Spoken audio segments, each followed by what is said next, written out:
अल्हम्दुलिल्लाहि रब्बिल आलमीन वस्सलातु वस्सलामु अला सय्यिदिल अंबियाइ वल मुरसलीन अम्मा बाद फ़अऊज़ु बिल्लाहि मिनश शैतानिर रजीम बिस्मिल्लाहिर रहमानिर रहीम। सभी इस्लाम भाई मेरे साथ मिलकर ज़रा ऊंची आवाज़ से पढ़िएगा।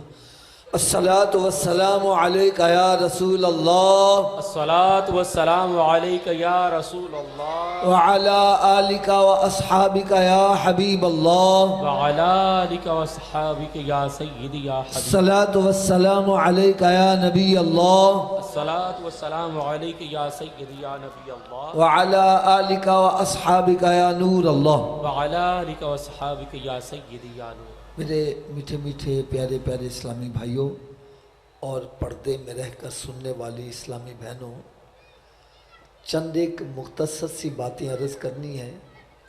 अगर तवज्जो से सुनेंगे तो शायद कि उतर जाए तेरे दिल में मेरी बात है। हम यहाँ कुछ हासिल करने के लिए आए हैं, तो गौर से सुनेंगे।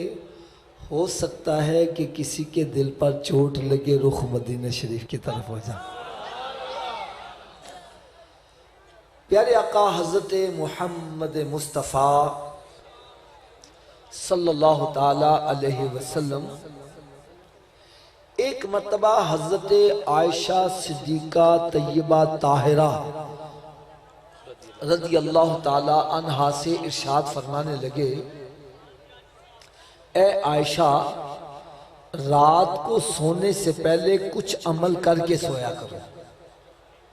रात को सोने से पहले कुछ अमल करके सोया करो।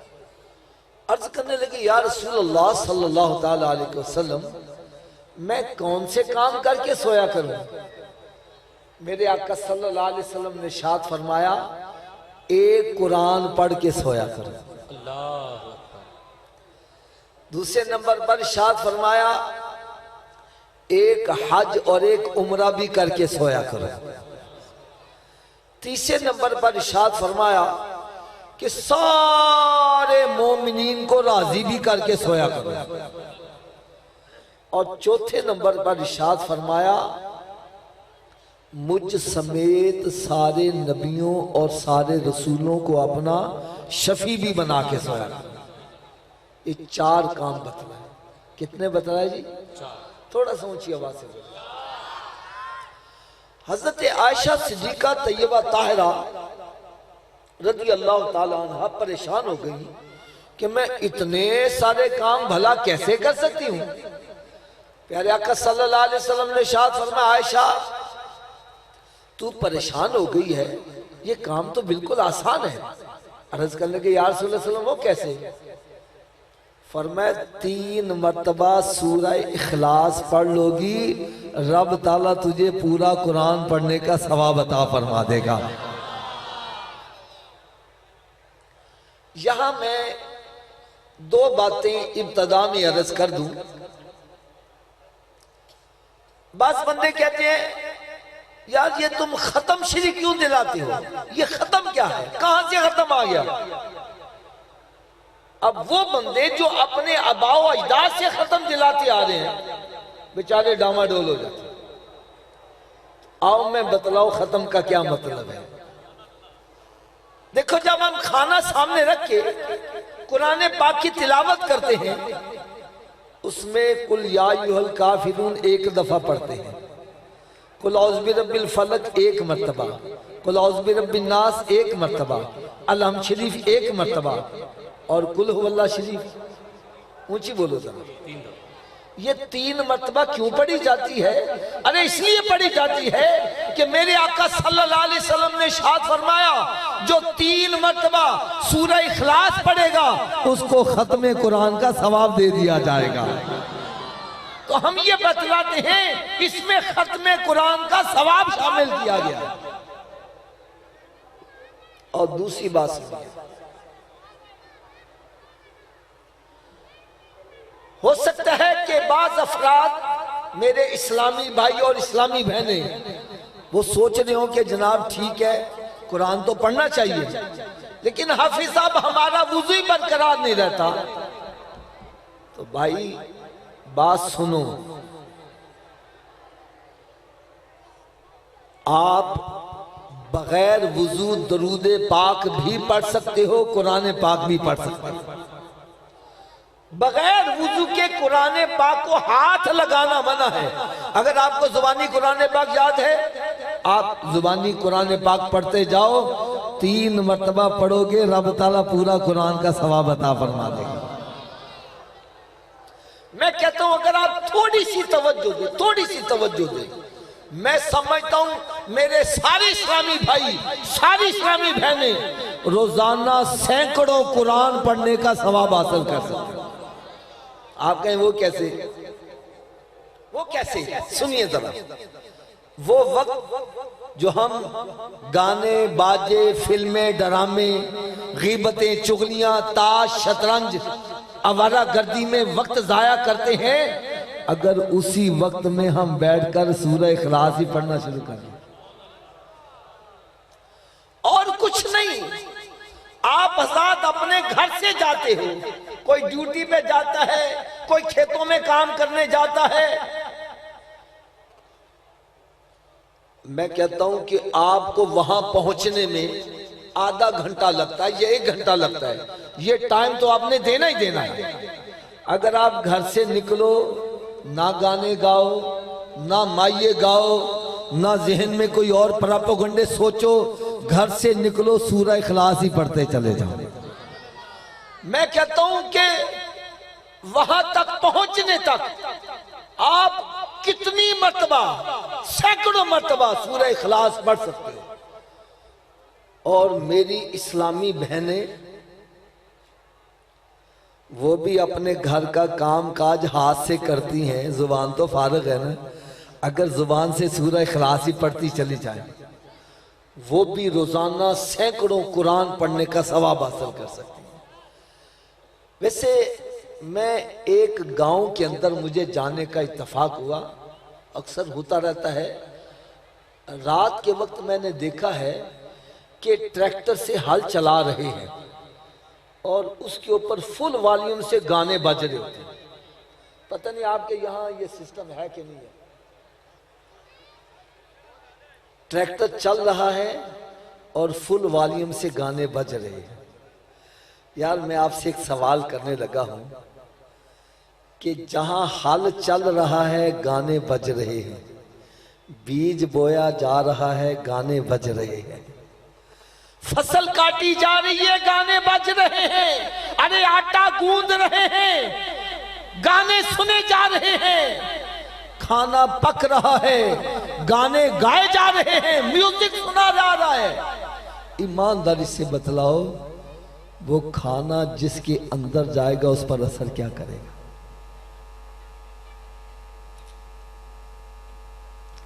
और काश अगर हल चल रहा है, कुरान पढ़ा जा रहा है,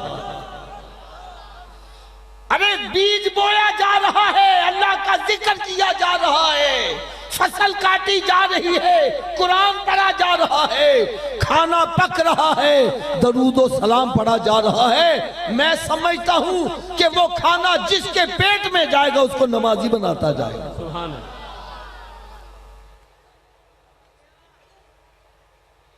अगर नहीं समझ आती तो आओ मैं आपको मिसाल दूं।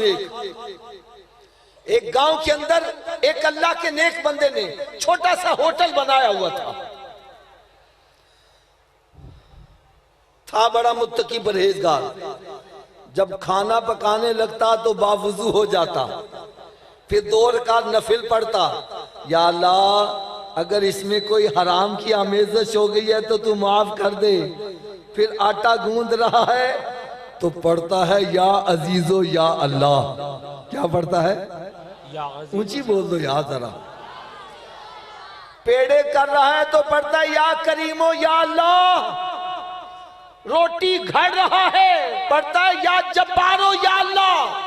रोटी तंदूर में लगाता है, हाथ को सेक लगता है, पढ़ता है अल्लाहुम्मा अजिरना मिनन नार, या अल्लाह हमें दोज़ख की आग से बचा के रखना।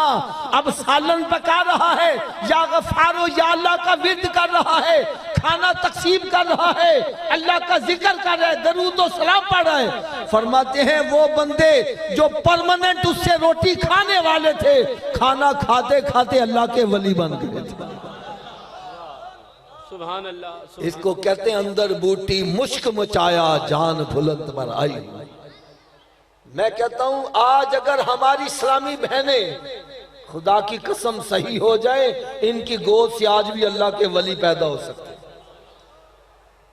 बेशक वो इस्लामी बहनें जो कहती हैं हमारी औलाद हमारे कहे में नहीं है, हमारी औलाद नमाज नहीं पढ़ती, मैं कहता हूं रोटी पकाओ बावुजू होके पकाओ, अल्लाह का जिक्र करते हुए रोटी पकाओ, और फिर देखो वो खाना जो भी खाएगा नमाजी बनता चला जाएगा। यार वो भी तो माँ ही थी ना, वो भी तो माँ ही थी ना। बच्चे से कहते बेटा नमाज पढ़ा कर, क्या पढ़ा कर? नमाज। थोड़ा सा ऊंची आवाज से बोलो। आज माँ खुद नमाज नहीं पढ़ती, बच्चे खाक नमाज ही पढ़ेंगे। और अगर कहो हजरत जी तुसी तो नमाज पढ़ते हो, बच्चा नहीं नाल लेके आया करो, ओ हाफिज जी तोबा तोबा तोबा, हालात बड़े खराब हो गए ने। मैंने कभी क्या हो गया हालात को? ओ जी बच्चे पे जरा सी सख्ती करो बच्चा घर से भाग जाता है। मैंने कहा अच्छा, जरा सख्ती करो घर से भाग जाता है, इसलिए नमाज के लिए सख्ती नहीं कर? हाँ हाँ जी हम नहीं सख्ती करते। मैंने कहा अच्छा अगर बच्चा स्कूल ना जाए फिर क्या करते हो? कहना फिर तो मैं जुत्ती ला लेना। अब अल्लाह सही हो गई। क्या यही औलाद हमें क़यामत रोज गिरेबान से नहीं पकड़ेगी? क्या मालिक मौला जब मैं स्कूल नहीं जाता था ये डंडे मार के छोड़ने जाते थे, मैं स्कूल पढ़ने वाला बन गया, और जब मैं नमाज नहीं पढ़ता था इनके कान पर जूं तक नहीं रींगती थी, लिहाजा मेरे बेनमाजी होने में ये बराबर के शरीक हैं, पहले इनको जहन्नम में डाल बाद में मुझे डाल दो। कुरान मजीद में अल्लाह तबारक व तआला ने इरशाद फरमाया या अय्युहल्लज़ीना आमनू कू अनफुसकुम व अहलीकुम नारा, ऐ ईमान वालों अपने आप को अपने घर वालों को दोज़ख की आग से बचाओ।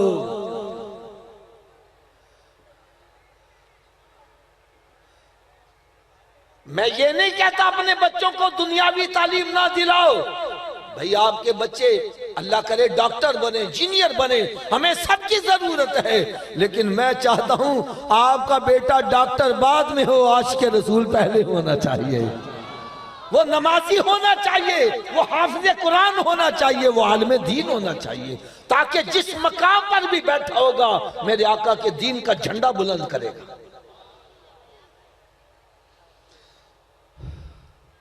खुदारा अपने बच्चों को नमाजी बना जाओ। अगर मेरी बात आपको गलत लगे खुदा की कसम मेरा लिहाज ना करा, बड़े मजमे में खड़े होकर कहना हाफिज साहब आप गलत कह रहे हैं, और अगर मेरी बात सही है तो खुदारा इसके ऊपर अमल करके जाओ। मैं ये बात दावे से ये कहता हूं कि जितनी मर्तबा नमाजी बच्चा माँ बाप के लिए बख्शिश की दुआ कर सकता है, बेनमाजी कभी भी नहीं कर सकता। नमाजी बच्चा जब भी नमाज पढ़ेगा बावुजू होके दोजानू किबले की तरफ मुंह करके कहेगा रब्बना इग़फिरली, ऊंची बोल दो यार, रब्बना इग़फिरली वलिवालिदैया, या अल्लाह मुझे भी बख्श दे, मेरे